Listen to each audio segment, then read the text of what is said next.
যারা smartphone use করে তারা কিন্তু সবাই কিন্তু একটা ইমেল আইডি রয়েছে।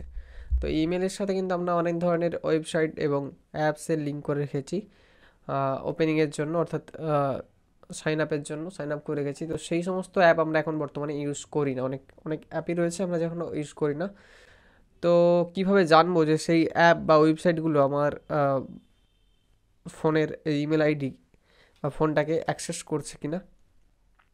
ও, জানার পদ্ধতি রয়েছে।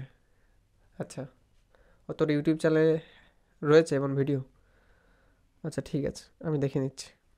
তুই শুধু লিঙ্কটা পাঠিয়ে দে, আমি দেখে নিচ্ছি। তোর চ্যানেলটা সাবস্ক্রাইব করা আছে, MKJana ইউটিউব চ্যানেল তো সাবস্ক্রাইব করা আছে। ঠিক আছে ভাই, ওকে ওকে ওকে, থ্যাংক ইউ। হে গাইস, কেমন আছেন সবাই? আশা করি সবাই ভালো আছেন। সো আপনাদের সাথে আমি রয়েছি মৃণাল, আর আপনারা দেখছেন MKJana সোশ্যাল মিডিয়া হ্যান্ডেলের আরও একটি নতুন ভিডিও। তো আজকে যে বিষয়টা নিয়ে কথা বলবো সেটা হচ্ছে, আপনি যখন নতুন মোবাইল কিনেছিলেন, অর্থাৎ এই যে স্মার্টফোনটি আপনি এই ভিডিওটি দেখছেন, এই স্মার্টফোনটি যখন কিনেছিলেন তখন কিন্তু একটা ইমেল আইডি দিয়ে আপনাকে রেজিস্টার করতে হয়েছিল, এবং সেই ইমেল আইডিটা দিয়ে আপনি হয়তো পরবর্তীকালে নানান ধরনের অ্যাপস, ওয়েবসাইট এবং নানা ধরনের গেমস লগ ইন করেছেন বা সাইন আপ করেছেন। তো সেই সমস্ত অ্যাপসের মধ্যে বা সেই সমস্ত ওয়েবসাইটের মধ্যে বর্তমানে কিন্তু আপনি অনেক অ্যাপস বা ওয়েবসাইট ইউজ করেন না, সেগুলো ইউজ করা বন্ধ করে দিয়েছেন। তো আপনার এখন মনে হচ্ছে যে সেই সমস্ত ওয়েবসাইট বা অ্যাপস যেগুলো আপনি এখন বর্তমানে ইউজ করছেন না, সেগুলো কি আপনার ফোনের ইমেল আইডিকে কি অ্যাক্সেস করছে এখনও? তো এই ধরনের প্রশ্ন যদি আপনার মনে এসে থাকে, তাহলে কিন্তু আপনি নিজে থেকে চেক করতে পারবেন যে সেই সমস্ত ওয়েবসাইট বা অ্যাপসগুলি আপনার ইমেল আইডিকে বা আপনার ফোনটিকে অ্যাক্সেস করছে কিনা। তো এই সমস্ত কাজটি আজকে এই ভিডিওতে দেখাবো। তো চলুন আর দেরি না করে আজকের ভিডিও স্টার্ট করা যাক। সো দেখতে পাচ্ছেন পাশেই কিন্তু মোবাইলের স্ক্রিন অন হয়ে গেছে এবং দেখাবো সম্পূর্ণ কাজটি মোবাইলই। তো প্রথমে আপনাকে যে কাজটি করতে হবে, সরাসরি আপনি মোবাইলের যে ক্রোম ব্রাউজার রয়েছে সেখানে চলে যান।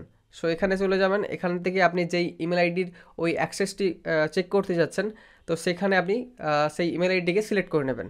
সো আমরা দেখতে পাচ্ছেন এখানে একটা অপশান রয়েছে উপর দিকে, যে ইমেল আইডিতে যে লোগোটা লেখা রয়েছে সেটা কিন্তু এখানে শো করবে। সো এখানে ট্যাপ করে দিন। এখানে ট্যাপ করার পর দেখতে পাচ্ছেন এখানে আপনার শো করছে ইমেল আইডিটি। সো এখানে আপনি কিন্তু ট্যাপ করে দেবেন। সো এখানে ট্যাপ করে দিলেন। এখানে ট্যাপ করার পর দেখতে পাচ্ছেন একটা অপশন শো করছে, manage your Google account. So এখানে দেখতে পাচ্ছেন এখানে অপশন রয়েছে, এখানে ট্যাপ করে দিন। সো এখানে ট্যাপ করার পর দেখতে পাচ্ছেন এই ধরনের একটা ইন্টারফেস শো করবে, অর্থাৎ আপনার যে ইমেল আইডিতে যে ছবি দেওয়া রয়েছে সেটা কিন্তু এখানে শো করবে এবং আপনার নাম এবং ইমেল আইডিটা শো করবে। সো এখান থেকে দেখতে পাচ্ছেন একটু স্ক্রল করলে পাশে দিকে দেখতে পাচ্ছেন ডাটা অ্যান্ড প্রাইভেসি রয়েছে, এখানে ট্যাপ করে দিন।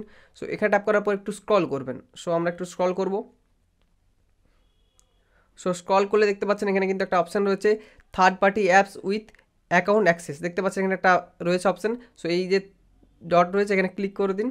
সো এখানে ক্লিক করার পরে দেখবেন আপনার সমস্ত থার্ড পার্টি অ্যাপস এবং ওয়েবসাইট যেগুলো রয়েছে সেগুলো কিন্তু সমস্ত এখানে শো করবে।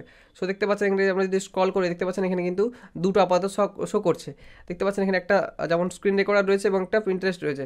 সো আপনি এখন বর্তমানে এই অ্যাকাউন্ট থেকে বা এই জিমেল থেকে ওই অ্যাপসগুলো হয়তো ইউজ করেন না, তার মধ্যে আপনি কিন্তু এটাকে রিমুভ করতে পারবেন। সো রিমুভ করবেন কীভাবে, অর্থাৎ অ্যাক্সেসটাকে রিমুভ করতে পারবেন। সো যেটা আপনি রিমুভ করতে যাচ্ছেন যে অ্যাপটা থেকে বা ওয়েবসাইট থেকে, সেটার উপরে ট্যাপ করে দিন। ট্যাপ করলেই দেখতে পাচ্ছেন যে এখানে কী অ্যাক্সেস করছে, এখানে সমস্ত কিছু দেখাবে, যেমন ইউটিউব অ্যাক্সেস করে। সো এইটা এখানে রিমুভ যদি রয়েছে অপশান রিমুভ অ্যাক্সেস, এখানে ট্যাপ করে দিন। সো এখানে ট্যাপ করার পর দেখতে পাচ্ছেন একটা অপশান শো করছে ওকে। সো ওকে ক্লিক করলে কিন্তু এখান থেকে এটা অ্যাক্সেস রিমুভ হয়ে যাবে। সো দেখতে পাচ্ছেন রিমুভ হয়ে গেছে। সেম প্রসেসে আপনি যদি চান পিন্টারেস্টেও এখানে রিমুভ করতে পারবেন, মানে আপনার যে সমস্ত ওয়েবসাইট বা অ্যাপসগুলো শো করবে সেম প্রসেসেই কিন্তু এখান থেকে আপনি রিমুভ করতে পারবেন। এইভাবে কিন্তু আপনি যে অ্যাপস বা ওয়েবসাইটগুলি বর্তমানে ইউজ করেন না, আপনি চাইলে সেগুলি কিন্তু আপনার ইমেল আইডি থেকে অ্যাক্সেস থেকে রিমুভ করতে পারবেন। তো এই ধরনের গুরুত্বপূর্ণ ভিডিওগুলি পেতে ফলো করতে পারেন আমাদের MKJana ইউটিউব চ্যানেল এবং সাবস্ক্রাইব করতে পারেন এবং ফলো করতে পারেন আমাদের ইনস্টাগ্রাম, ফেসবুক পেজ। ভালো থাকুন, সুস্থ থাকুন, টেক কেয়ার, বাই বাই।